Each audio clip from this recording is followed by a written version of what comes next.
Commerce Sam 6 के second chapter के second part को स्टार्ट करने वाले friends, that is HRD human resource development के सेकेंड पार्ट, और आप कह सकते हैं क्वेश्चन नंबर 2 के कॉन्सेप्ट्स को डिस्कस करने वाले हैं।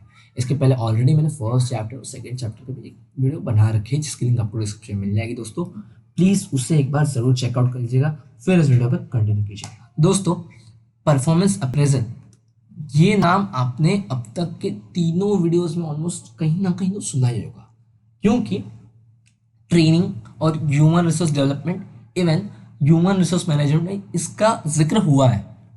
सो it's just nothing but a report card of an employee कह सकते हो।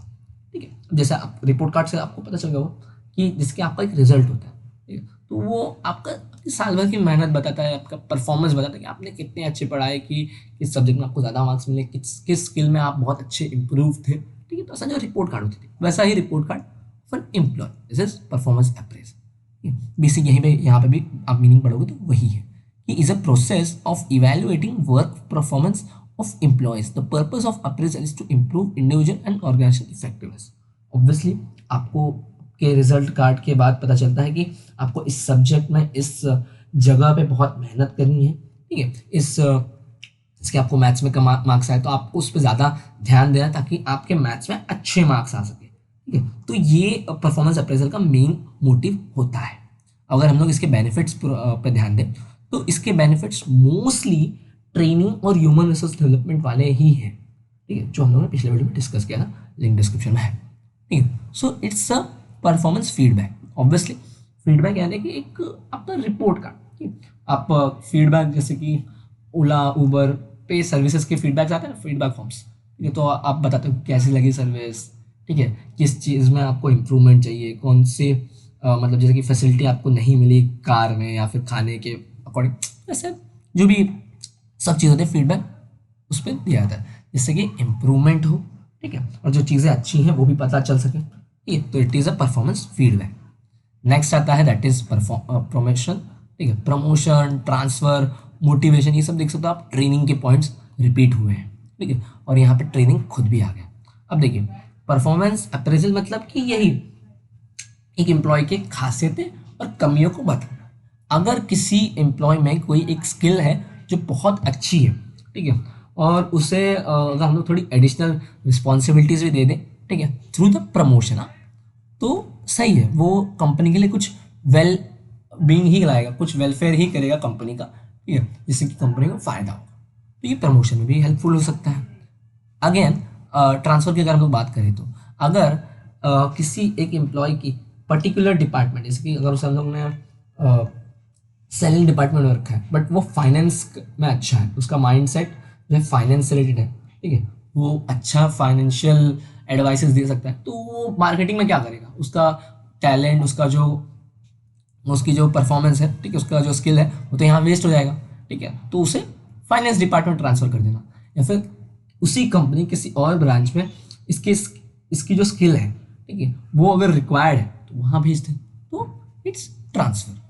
अगर उसे कोई एडिशनल स्किल चाहिए, ठीक है, दैट इज ट्रेनिंग, पता चल जाएगा कि इसकी यहाँ कमी है या फिर ये इस पर्टिकुलर चीज़ में अच्छा कमी है, सुधार सकते हैं थ्रू ट्रेनिंग। ठीक है, ह्यूमन रिसोर्स प्लानिंग जो हम लोगों ने सेपरेट क्वेश्चन पढ़ा। ठीक है, तो इसमें क्या होता है कि आपके कंपनी के लिए, कंपनी का ऑब्जेक्ट होता है उसे फुलफिल करने के लिए कौन सी क्वालिटी एंड क्वांटिटी के एम्प्लॉयज़ वर्कफोर्स आपको रिक्वायर्ड है, ठीक है, और आपके पास है।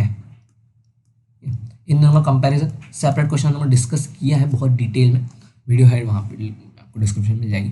ठीक है, तो ये जो क्वालिटी है, किस क्वालिटी के लोग चाहिए वो आपको पता कर तो चल जाएगा, बट किस क्वालिटी के लोग हैं ये पता करना, ये करता है परफॉर्मेंस अप्रेजल। ठीक है, अगर पता चल जाएगा तो आप ढंग से ह्यूमन रिसोर्स प्लानिंग कर सकते हैं, अपने ऑब्जेक्ट को अचीव कर सकते हैं। ठीक है, एंड द लास्ट पॉइंट जो कि मैं आपको डिस्कस करूँगा, ठीक है, आप कम्युनिकेशन और करियर डेवलपमेंट का ये जो 2 पॉइंट है इन दोनों को स्किप कर सकते हैं आराम से। ठीक है, दैट इज मोटिवेशन। अब जो एम्प्लॉय आपकी कंपनी के लिए अच्छा परफॉर्म कर रहा है ऑलरेडी, ठीक है, तो उससे और अच्छा परफॉर्म करने के लिए आप क्या कर सकते हो, पहले तो पहचानिए कि कौन अच्छा परफॉर्म कर रहा है, और ये पहचान कहाँ से होती है, थ्रू परफॉर्मेंस अप्रेजल। ठीक है, तो परफॉर्मेंस अप्रेजल इस चीज़ को पहचानने में मदद करता है, ठीक है। और फिर अगर हम लोगों ने उन लोगों को पहचान लिया जो सही में काम कर रहे हैं, सही में कंपनी के लिए कुछ अच्छा काम कर रहे हैं, कुछ अच्छा सर्व कर रहे हैं, तो उन्हें रिकग्निशन के साथ साथ प्रमोशन और इंसेंटिव बोनसेस कुछ भी मिल सकता है, ठीक है। देखिए प्रमोशन का और मूड, तो इससे वो लोग और मोटिवेट होते हैं और कंपनी के लिए कुछ और अच्छा कर सकते हैं। तो बेसिक सा है, मतलब कि ये कैसे आप बेसिक, ये देखिए बहुत सारे पॉइंट्स ट्रेनिंग के, तो ट्रेनिंग और ये आपका साथ में कवर हो जाए। तो अगर आपने ट्रेनिंग को अच्छे से प्रिपेयर कर लिया तो आपका प्रमो परफॉर्मेंस अप्रेजल का पॉइंट भी क्लियर हो जाएगा, ठीक है। नेक्स्ट आते हैं दैट इज लिमिटेशन। अब लिमिटेशन में यहाँ पे चीज़ याद रखिएगा, यहाँ पे हम लोग ने अब तक पढ़ा कि performance appraisal is a statement जो बताता है कि एम्प्लॉय की स्ट्रेंथ क्या है, वीकनेसेस क्या है। अब इससे समझने का एक और दूसरा आप चीज़ याद रखते हैं, हम लोग पर्टिकुलर चीज़ों को, होटल्स को, जगहों को, खाने को रेटिंग्स देते हैं, ठीक है, रेटिंग स्टार्स देते हैं, ठीक है। तो अब परफॉर्मेंस अप्रेजल अगर हम लोग उस मायने से पढ़े तब आपको लिमिटेशंस बहुत अच्छे से मिले। तो याद रखिएगा यहाँ पे क्या होता है कि रेट दिया जाता है कि एम्प्लॉय एक स्किल में कितना बेस्ट है, मतलब 5 स्टार में से शायद ये थोड़ा सा अच्छा है, ठीक है, तो 1 स्टार दे दिया, थोड़ा ज़्यादा अच्छा है 2 स्टार दे दिया, बहुत अच्छा है 5 स्टार दे दिया। तो ऐसा रेट वाला याद रखिएगा परफॉर्मेंस अप्रेजल का यहाँ पे अप्रोच, ठीक है। तो उस बेसिस पे आप या फिर मार्क्स की बात है, ठीक है, तो उस बेसिस पे आप लिमिटेशन बहुत अच्छे से एक्सप्लेन कर सकते हो। अब देखिए यहाँ पे ये डायग्राम बहुत अच्छा है, मैं इजी पॉइंट्स आपके लिए निकालता हूँ। दैट इज फर्स्ट है हेलो इफेक्ट, जिसे याद रखना आप कि hello effect is a positive factor. अब यहाँ पे क्या होता है, जो रेट देता है दैट इज रेटर, और जिसे रेट दिया जाता है, जो एम्प्लॉय होता है जिसे रेट दिया जाता है उसे कहते हैं रेटी, ठीक है। रेट देने वाला रेटर और रेट जिसे दिया जा रहा है वो है रेटी, ठीक है। तो रेटर क्या करता है, अपनी आलस की वजह से, अपना वक्त बचाने के लिए, ठीक है, अब सैकड़ों हजारों एम्प्लॉयज़ हैं, तो हर किसी की हर छोटी छोटी चीज़, हर छोटी फील्ड में कमियां खामियां ये सब कोई कोई नहीं देखते। तो वो लोग क्या करते हैं कि ये पर्टिकुलर एक क्वालिटी एक स्किल में अच्छा है, सो दे अज्यूम कि भाई ये सब में अच्छा होगा, ठीक है, तो सब में मैं उसको अच्छे अच्छे मार्क्स दे देता हूँ, ठीक है। तो इससे ना एक्यूरेट स्ट्रेंथ और वीकनेस पता ही नहीं चली ना कि एम्प्लॉय कितना अच्छा है असल में और कितना खराब है असल में, नहीं पता चला। सेम उल्टा यहाँ पे अगर हम लोग हॉर्न की बात करें तो यहाँ पे आता है, इसे कहते हैं वन नेगेटिव फैक्टर, ऑब्जेक्टिव आ सकता है, ठीक है। हॉर्न मतलब नेगेटिव, हेलो मतलब पॉजिटिव, ठीक है। तो यहाँ पे सेम वही उल्टा हो गया कि अगर कोई एम्प्लॉय एक स्किल में, एक क्वालिटी में खराब है, ठीक है, एक जगह या फिर एक जगह चूक गया, ठीक है, तो वो अज्यूम कर लेते हैं जो रेट देने वाले होते हैं कि भाई इसका काम तो खराब ही होगा, ये तो हर चीज़ में लल्लू होगा, पीछे रहेगा वाले approach. So that is horn effect. तो हेलो और हॉर्न देख सकते हो, पॉजिटिव नेगेटिव के हिसाब से आप बता सकते हो। नेक्स्ट आता है सेंट्रल टेंडेंसी। यहाँ पे क्या होता है, यहाँ पे एवरेज स्टार दिया जाता है, मतलब हर एम्प्लॉय को हर फील्ड में भी कह सकते हैं मोस्टली, ठीक है। या फिर अगर मैं एक एम्प्लॉय का एग्जांपल दूँ तो क्या करेंगे, जैसे कि हम लोग भी अपना वक्त बचाने के लिए फीडबैक के फॉर्म्स आते हैं, ठीक है, कॉलेज के फॉर्म आते हैं, तो स्टार्स अगर देना हो, मार्क्स देने हो, ठीक है, 5 मार्क्स में से कितना देना, तो कुछ कुछ लोग स्टूडेंट भी आलस के मारे, आप सब में फीडबैक फॉर्म्स रहेंगे, तो क्या करोगे, सब में 3 3 3 3 3 3, तो ये क्या है एवरेज, ठीक है, एवरेज यानी कि या फिर कॉमन, सब पे सेम नंबर का आप रेट दे दोगे टाइम बचाने के लिए, it is average score giving, ठीक है। तो यहाँ पे कंपनी के बेसिस पे क्या होता है कि हर एम्प्लॉय को weather he is good he is bad कोई फ़र्क नहीं पड़ता, रेटर को अपना आलस, अपना टाइम बचाने के लिए वो लोग क्या करते हैं, सबको एवरेज मार्क्स दे देते हैं। तो ये भी एक्यूरेट सही स्ट्रेंथ और वीकनेस नहीं बताता, ठीक है। तो ये 3 तो आपको समझ गए होंगे। नेक्स्ट और जो मैं आपको 2 और इजी बता देता हूँ, so that is problem leniency और प्रॉब्लम ऑफ स्ट्रिक्टनेस। यहाँ पे क्या होता है, लीनियरनेस में ना हर एम्प्लॉय को हाई मार्क्स दे दिया जाता है, वेयर एज जस्ट उल्टा होता है उसका स्ट्रिक्टनेस, जहाँ पे हर एम्प्लॉय को कम मार्क्स दे दिए जाते हैं, ठीक है। Tend to give low scores to all rating, ठीक है। तो देखिए इजी पॉइंट्स मैंने आपके लिए ढूंढ ढूंढ के निकाले हैं। हेलो में क्या था, 1 पॉजिटिव फैक्टर, हॉर्न में क्या था 1 नेगेटिव फैक्टर, सेंटर में क्या था एवरेज स्कोर सबको दिया जाता है, लीनियर मतलब जो एकदम अपने में एकदम आराम से आलस वाले, प्योर आलस वाले, या तो पॉइंट आ गया, जो एकदम आलसी है वो सबको क्या करना भाई सब एम्प्लॉय अच्छे भाई, सबको फुल मार्क्स चाहिए, कहाँ है एक्यूरेसी। और कुछ होता है स्ट्रिक्ट, बोलते हैं नहीं भाई इसके काम में मैं तो कमी निकाल के रखूँ, कितना भी अच्छा काम करूँ किसी भी फील्ड में इसे कम ही मार्क्स मिलने वाले, हर किसी को कम ही मार्क्स मिलने वाले। तो ये 5 पॉइंट बहुत ईजी है आपके। तो ये अब थोड़ा सा याद रखने वाले पॉइंट्स मैं आपको बता देता हूँ। दैट इज फर्स्ट है उसमें लेटेस्ट बिहेवियर। अब देखिए, अब एज अ एम्प्लॉय अगर आपको पता है कि भाई अभी ना प्रमोशन मिलने वाले हैं, ठीक है, या फिर हर किसी एम्प्लॉय की चेकिंग होने वाली है कि कौन सा एम्प्लॉय कितना अच्छा परफॉर्म कर रहा है, अभी रिसेंटली उसका परफॉर्मेंस का ग्राफ कैसा है, तो क्या करेंगे हर एम्प्लॉय अपना लेटेस्ट बिहेवियर, अपना करंट बिहेवियर शायद ज़्यादा सुधारने की कोशिश करेंगे, ठीक है। और रेटर जो है वो तो अभी का परफॉर्मेंस देख रहे हैं, भाई अभी मैं सबको ऑब्जर्व करना चालू करता हूँ कि कौन कैसा काम कर रहा है, ठीक है। तो अगर कोई अच्छा एम्प्लॉय थोड़ा सा नेगेटिव हो गया, थोड़ा सा एब्सेंट ज़्यादा होने लगा, ठीक है, उसका वर्क थोड़ा सा डाउन हो गया, ठीक है, इफिशियंसी थोड़ी गिर गई, उसे कम मार्क्स मिल जाएगा, जबकि उसने साल भर मेहनत की बट अभी थोड़ा सा चूक गया। या फिर कोई एक ऐसा एम्प्लॉय जो बहुत नाकारा है बट अभी बहुत अच्छा काम कर रहा है, तो उसको ज़्यादा मार्क्स मिल जाएगा साल भर का परफॉर्मेंस देखे बिना। तो that is latest behaviour effect. तो ये कुछ इजी पॉइंट है। And last easy point that is personal bias. Rater अपने मनपसंद को ज़्यादा मार्क्स दे देगा, जिससे उसकी दुश्मनी उसे कम मार्क्स दे देगा। तो ये बेसिक सिंपल पॉइंट्स आपके लिए मैंने निकाल के दिए थे। तो ये देख लीजिए, मैंने फिर से देख लीजिए, personal bias, then problem of strictness, latest behaviour effect,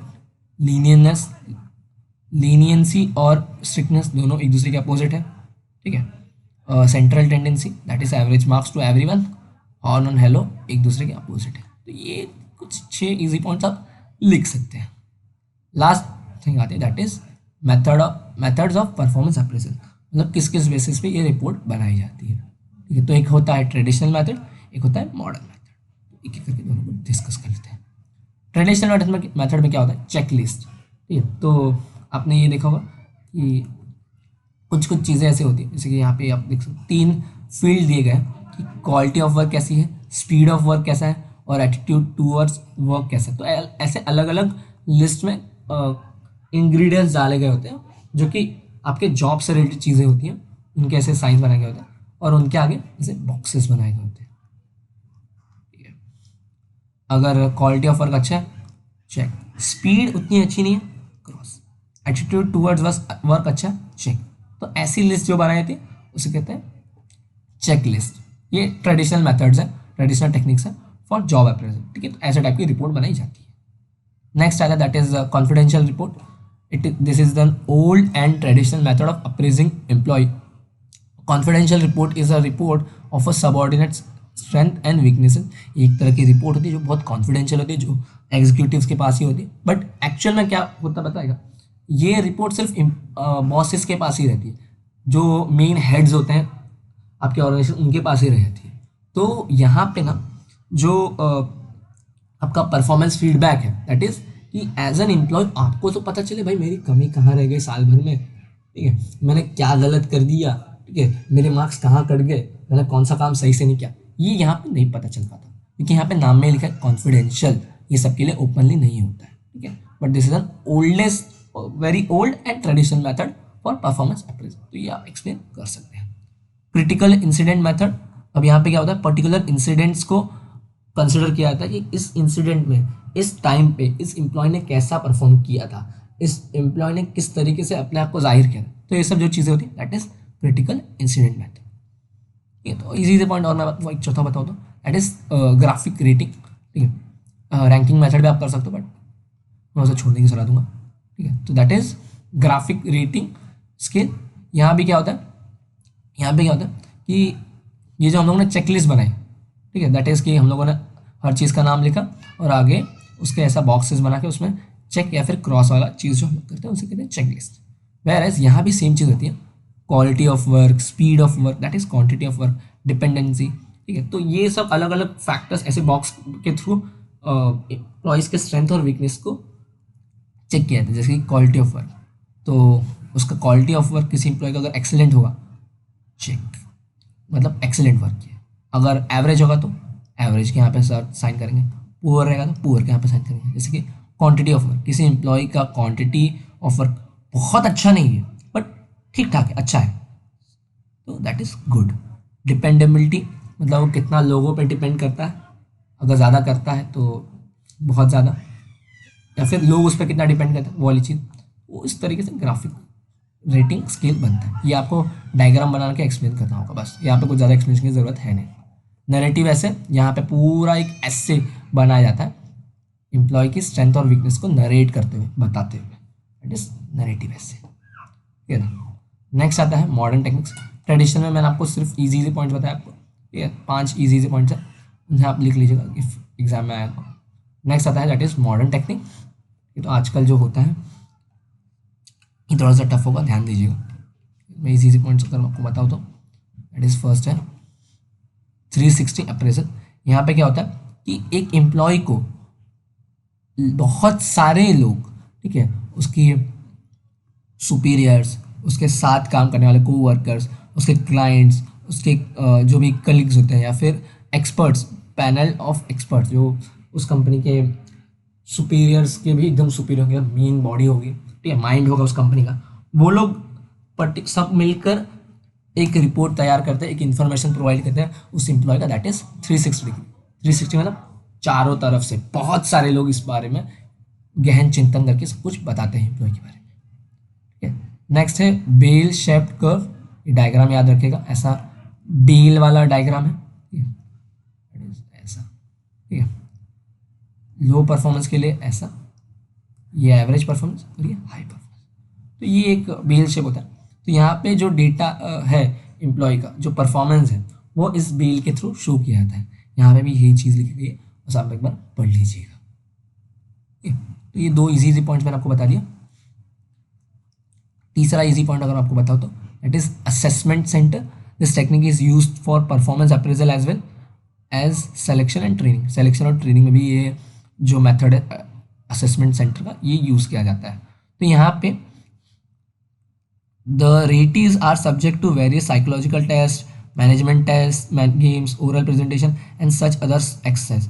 मतलब यहाँ पे जिस एम्प्लॉय को रेट दिया जा रहा है, उसके परफॉर्मेंस को चेक किया जा रहा है, उससे यहाँ पे ऐसे कुछ बहुत सारे टेस्ट पास करने होते हैं, बहुत सारा उस पर उसे एग्जाम्स देने पड़ते हैं, और उस बेसिस पे उसका परफॉर्मेंस अप्रेजल दिया जाता है। तो ये सब मॉडर्न टेक्निक्स है, ठीक है। तो ये देखिए मैंने 3 आपको इजी टॉप पॉइंट्स बता दिए इस पॉइंट के, ठीक है। एक चौथा पॉइंट है दैट इज आपका लास्ट, रोल एनालिसिस, ठीक है। Role analysis is the process of analysing the role of manager in the relationships to roles of other managers who are affected by his performance, ठीक है। तो एक employ का जो performance है वो उसका यहाँ पे, या फिर एक मैनेजर का परफॉर्मेंस जो है वो दूसरों पे कितना प्रभाव डालता है, किस तरीके से उनके काम को इफेक्ट करता है, क्योंकि थोड़ा सा डिपेंडेबिलिटी आती है हर एक ऑर्गेनाइजेशन की एक दूसरे से, हर एक डिपार्टमेंट का, हर एक ब्रांच का एक दूसरे। यहाँ पे रोल एनालिसिस उसके रोल को समझा जाता है। सो इस तरीके से हमने मेथड्स, लिमिटेशंस, बेनिफिट्स सब कुछ डिस्कस कर रखा है परफॉर्मेंस अप्रेजल का। होप सो कि आपको वीडियो पसंद आएगा। हाँ तो इस वीडियो को लाइक करें, कमेंट करें और शेयर ज़रूर करें।